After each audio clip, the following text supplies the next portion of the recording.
नवी मुंबईमधील Ulwe sector 25A येथील वैकुंठ प्राईड सोसायटीत शुक्रवारी मध्यरात्री घडलेल्या घटनेत सिक्युरिटी गार्ड उदय केहरी साऊद वय 26 मूळ राहणार नेपाळ याचा जीव घेतल्याची धक्कादायक घटना घडली।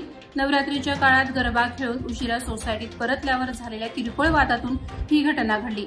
आरोपी ऋषिकेश रामदास राजाणे वय 28 नवी मुंबईतील रहिवासी आणि इस्टेट एजंट असून त्याच्यासोबतचा साथीदार सूरज रतनलाल जयस्वाल वय 25 यांना उलवे पोलिसांनी पनवेल परिसरातून ताब्यात घेतले। पोलिसांमार्फत पुढील तपास सुरू आहे। खोपोली परिसरातील देवन्हावे येथे उसने दिलेले पैसे परत मागितल्याच्या रागातून मित्राचा घेतलेल्या आरोपीस पोलिसांनी भारत नेपाळ सीमेवरून ताब्यात घेतलं। आरोपीचे नाव अख्तर हबीब बैठा असे। खोपोली जवळील देवन्हावे गावात अख्तर हबीब बैठा आपला मित्र पारस हरिहर सिंग याच्यासोबत राहत होता।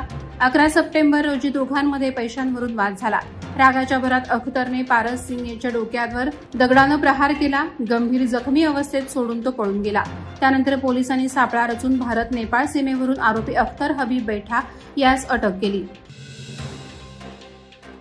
शिंदेच्या शिवसेनेचे तालुका प्रमुख अॅडव्होकेट मनोज कुमार शिंदे यांच्यावर विश्वास ठेवून आणि मंत्री भरतशेठ गोगावले यांच्या प्रमुख उपस्थितीत रोहा तालुक्यातील अनेक दिग्गज कार्यकर्त्यांनी एकनाथ शिंदेच्या शिवसेनेत जाहीर प्रवेश केला।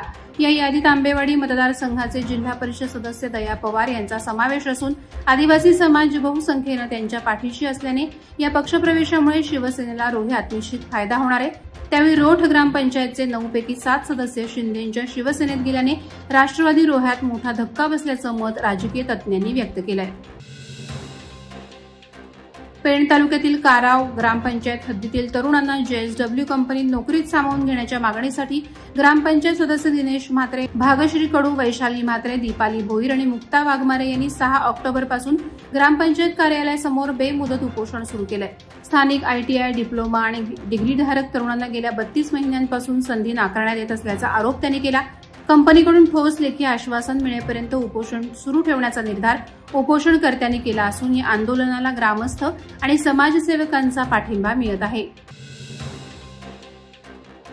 रायगड जिल्ह्याचे मुख्यालय असणाऱ्या अलिबाग वडखळ रस्त्याची अक्षरशः चाळण झाली आहे। प्रवाशांना कंबरडं मोडून प्रवास करावा लागतोय तर वाहनांमध्येही बिघाड होतोय। अशातच जागोजागी पडलेल्या खड्ड्यांचा फटका सर्वसामान्य प्रवाशांसह आलिशान वाहन घेऊन जाणाऱ्या वाहन चालकांनाही बसलाय। अलिबाग वडखळ रस्त्यावर ठिकठिकाणी पडलेल्या खड्ड्यांमुळे एक BMW कार खड्ड्यात अडकून पडल्यानंतर संतापलेल्या मनसैनिकांनी रस्त्याची दुरावस्था दाखवत सरकारला चांगलेच धारावीर धरले। मनसे रायगड जिल्हा संघटक किरण गुरव यांनी याबाबत आवाज उठवलाय। लोणावळा पांगोळी येथे श्री संत सद्गुरू बाळूमामा देवाचा जन्मोत्सव सोहळा असंख्य भक्तांच्या उपस्थितीत भक्तिमय वातावरणात पार पडला। सकाळी श्री संत बाळूमामा देवाचा अभिषेक आणि आरती, सत्यनारायण महापूजा, सिद्धेश्वर भजनी मंडळ आणि राधाकृष्ण महिला भजनी मंडळ यांचे सुश्राव्य भजन पार पडलं। सायंकाळी श्री संत बाळूमामा देवाचा जन्मोत्सव पाळणा उत्सव महिलांच्या उपस्थितीत पार पडला। सायंकाळी मान्यवरांच्या हस्ते महाआरती संपन्न झाली। त्यानंतर हभप युवा कीर्तनकार माऊली महाराज जांभळे आळंदीकर यांचं कीर्तन झालं। रात्री महाप्रसादाने कार्यक्रमाची सांगता झाली।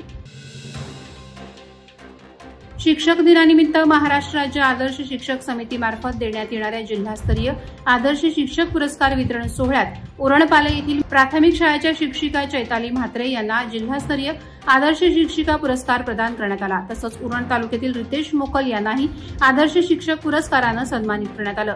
हा समारंभ रोहा येथे राज्याच्या कॅबिनेट मंत्री आमदार आदिती सुनील तटकरे यांच्या हस्ते पार पडला। विद्यार्थ्यांना उत्कृष्ट मार्गदर्शन आणि शिक्षण क्षेत्रातील उल्लेखनीय कार्याबद्दल दोघा शिक्षकांचा गौरव करण्यात आला। वासंबे मोहपाडा येथील सरपंच उमा मुंढे यांच्या उपस्थितीत मोहपाडा बाजारपेठेत स्वच्छता अभियानाचे आयोजन करण्यात आले। महाराष्ट्र राज्य पत्रकार संघ खालापूर आणि जनशिक्षण संस्था अलिबाग रायगड यांच्या संयुक्त विद्यमानं हे अभियान राबवण्यात आलं। ग्रुप ग्रामपंचायत वासांबे, कर्मचारी आणि शाळेचे विद्यार्थी, शिक्षक यांच्यासह पत्रकारांनी कापडी पिशव्या वाटप करून प्लास्टिक मुक्ती आणि पर्यावरणपूरक उपक्रमांना चालना दिली। पत्रकार राकेश खराडे यांनी भविष्यातही पत्रकार समाज स्वच्छता उपक्रमात सहकार्य करतील असं आश्वासन दिलं। यावेळी पत्रकार संघाचे अध्यक्ष अर्जुन कदम, ज्येष्ठ पत्रकार गौतम सोनवणे तसंच व्यापारी प्रतिनिधी, पोलीस आणि सामाजिक कार्यकर्ते उपस्थित होते। माणगाव तालुका इंदापूर विभागातील भुवन ग्रामपंचायत येथे मोफत आरोग्य तपासणी आणि नेत्र शस्त्रक्रिया शिबिराचं आयोजन करण्यात आलं। हा उपक्रम Lions Club of Mangaon, Lions health foundation, Terna hospital Nerul आणि ग्रामपंचायत भुवन यांच्या संयुक्त विद्यमानं सरपंच दीपक जाधव आणि भाजप युवा मोर्चा जिल्हाध्यक्ष निलेश थोरे यांच्या माध्यमातून पार पडला। शिबिरात सामान्य तपासणी, इलेक्ट्रोकार्डिओग्राम, फुफ्फुस तपासणी, रक्तदाब आणि शुगर तपासणी, त्वचा आणि केसांचे आजार आदी तपासण्या करण्यात आल्या। 110 रुग्णांनी शिबिराचा लाभ घेतला आणि मोफत औषधोपचार करण्यात आला। वादळवारा लाईव्हसाठी न्यूज ब्युरो, रायगड। नवी मुंबई व रायगड जिल्ह्यातील ताज्या बातम्या आणि घडामोडींसाठी सबस्क्राईब करा वादळवारा लाईव्ह चॅनल आणि दाबा बेल आयकॉन।